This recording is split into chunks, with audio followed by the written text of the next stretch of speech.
సంచలనం రేపుతున్న ప్రొఫెసర్ నాగేశ్వరరావు వ్యాఖ్యలను జనసేన శ్రేణులు తీవ్రంగా ఖండిస్తున్నాయి. ఇలాంటి చీప్ ట్రిక్స్ ప్లే చేసి జనసేన అధినేత పవన్ కళ్యాణ్ పై బురజల్లడం అనేది అసంభవం అని ప్రజలు ఏ విధంగానూ ఇది నమ్మరని చెప్తున్నారు. అయితే ఈ నేపథ్యంలో అమిత్ షాతో వెళ్లి పవన్ కళ్యాణ్ గారు, నాదెళ్ల మనోహర్ గారు వెళ్లి ప్రతిపక్ష నాయకుడిని అరెస్ట్ చేయాలంటూ ఇది చేశారు, డిస్కషన్ చేశారని ఎలాంటి ప్రూఫ్ లేకుండా ప్రజల్ని పక్కదోవ పట్టించాలని చూస్తున్నారు ప్రొఫెసర్ నాగేశ్వరరావు గారు.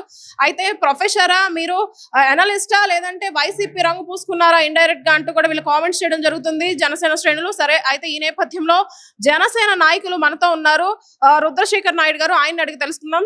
సార్ చెప్పండి, ఇప్పుడు ముందుగా అసలు ఫస్ట్ ప్రొఫెసర్ నాగేశ్వరరావు గారికి ఇంత ధైర్యం ఎక్కడ వచ్చింది? డిప్యూటీ సీఎం ని సైతం ఇంత కామెంట్ చేసి ఎలాంటి ప్రూఫ్ లేకుండా చేసే ధైర్యం ఎక్కడి నుంచి వచ్చింది? అంటే గతంలో మనం చూసాం, ఈ వైసీపీ నాయకులు ఎటువంటి ఆధారాలు లేకుండా ఓన్లీ బురద జల్లే ప్రయత్నంలాగా మాకు ఇది కనిపిస్తూ ఉంది. వాళ్ళ వారసత్వాన్ని పుణికిపుచ్చుకొని ఈరోజు ప్రొఫెసర్ నాగేశ్వరరావు గారు ఎటువంటి ఆధారాలు లేకుండా అసత్య ప్రచారాలు చేస్తున్నారు.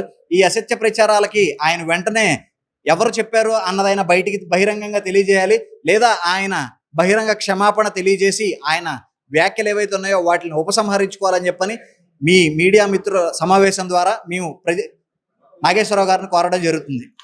సార్, అయితే ఇప్పుడు గతంలో చూసుకుంటే జనసేన శ్రేణుల్లోనే ఒక ఒపీనియన్ బయటకు వచ్చింది ప్రజల ద్వారా కానివ్వండి, డైరెక్ట్ గా ఇండైరెక్ట్ గా, ఏంటంటే ఎంతకాలం ఎంత సేవ చేసినా తెలుగుదేశం పార్టీకి జనసేన ఊడిగం చేయడమేనా, ప్రత్యేక పదవులు రావా, ప్రత్యేక స్థానం రాదా, ప్రథమ స్థానం అనేది అసలు రాదా పాలనలో గాని సేవలో గాని అనేది వచ్చింది. ఇది కరెక్టా?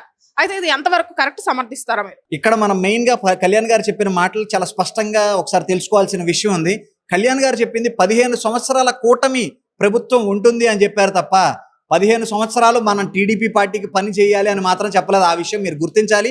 కళ్యాణ్ గారు చెప్పిన మాట స్పష్టంగా ఈ ఎన్డీఏ కూటమి 15 సంవత్సరాల పాటు ఉండాలి. ఈ 15 సంవత్సరాల ఎన్డీఏ కూటమిలో ఎవరు ముఖ్యమంత్రిగా అభ్యర్థిగా ఉంటారు, ఎవరు ముఖ్యమంత్రులు అవుతారు అన్నది ఆయా సంఘటనల బట్టి, ఆయా సమయాల బట్టి వెల్లడిస్తూ ఉంటారు.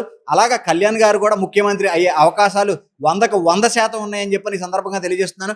ఈ సందర్భంగా మరొక్కసారి నొక్కి చెప్తున్న మాట ఏంటంటే 15 సంవత్సరాల కూటమి పాలన ఉంటుందని చెప్పారా తప్ప 15 సంవత్సరాలు చంద్రబాబు నాయుడు గారు ముఖ్యమంత్రిగా ఉంటారు అని చెప్పలేదు. కూటమిలో జనసేన పార్టీ భాగం కూడా చాలా ప్రముఖమైన భాగం.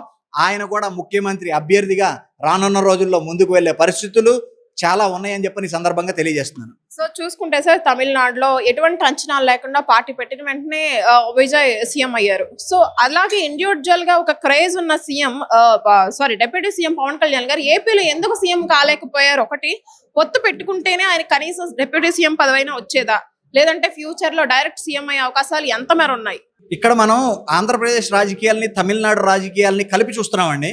ఆంధ్రప్రదేశ్ రాజకీయాలు వేరు, తమిళనాడు రాజకీయాలు వేరు. గత అనుభవాలతో విసిగి వేసారిన తమిళనాడు ప్రజలు ఎవరైతే ఉన్నారో ఏఐడిఎంకే కానీ డిఎంకే కానీ ఈ కూటమి ఏఐడిఎంకే డిఎంకే మన ఫ్యామిలీ పార్టీలుగా తయారైపోయినాయి. తండ్రి పోతే తాత పోతే తండ్రి, తండ్రి పోతే కొడుకు అనే పందాలో అక్కడ రాజకీయాలు నడుస్తున్నాయి.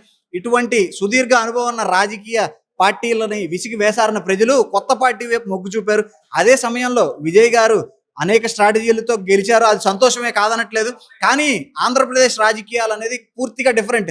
కొత్తగా ఏర్పడిన రాష్ట్రం, బైఫర్గేట్ అయిన రాష్ట్రం, పూర్తిగా అన్ని వనరులు ఉన్నా కానీ అన్ని శాఖలు మళ్ళీ తిరిగి నిర్మించుకోవాల్సిన ప్రాంతం ఇది.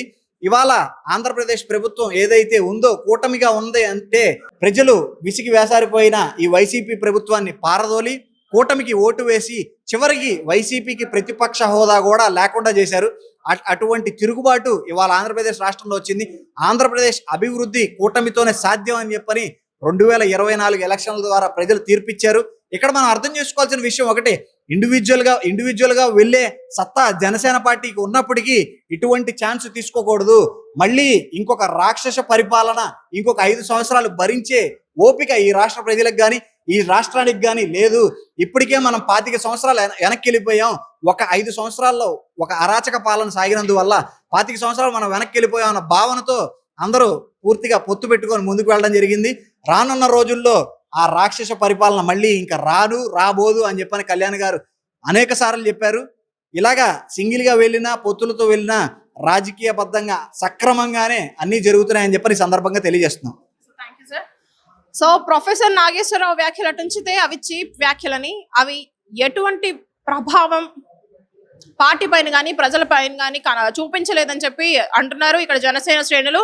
అంతేకాకుండా ప్రతి క్షణం అనుక్షణం ప్రజా సంక్షేమం కోసం పోరాడే జనసేన నాయకులు పవన్ కళ్యాణ్ ఇలాంటి చీప్ విషయాల గురించి మాట్లాడాల్సిన అవసరం కానీ పక్క దీని గురించి పార్టీ గురించి కానీ మాట్లాడే టైం కానీ లేదని చెప్తున్నారు. అయితే సీఎం కావడానికి ఎటువైపు చూసినా కించెత్తు కూడా ఆయన తక్కువ కాదని, ఫ్యూచర్ లో సీఎం అయ్యే అవకాశాలు కూడా ఎంతో ఉన్నాయని, అయితే పొత్తు పెట్టుకునే ఉద్దేశం ఆయన ఇన్ఎఫిషియంట్ అని కాదని, ఆయనకు ప్రజాసేవ ముఖ్యం. ఏ స్థానంలో ఉన్నా, వెనక వరుసలో ఉన్నా, ముందు వరుసలో ఉన్నా, పదవిలో ఉన్నా లేకున్నా ప్రజాసేవ ఆయనకు ముఖ్యమని చెప్తున్నారు.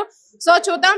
అండ్ ఇంకొకటి ప్రొఫెసర్ నాగేశ్వరరావు గారు ఆయనకి డైరెక్ట్ గా జనసేన నాయకులకు కానివ్వండి, అధినేతకు కానివ్వండి క్షమాపణ చెప్పాలని కూడా వాళ్ళు చెప్తున్నారు. సో చూద్దాం నెక్స్ట్ ఏం జరుగుతుంది అనేది. సో వీడియో జర్నలిస్ట్ కిరణ్ తో అనుష, ఆంధ్రప్రభ, విజయవాడ నుంచి.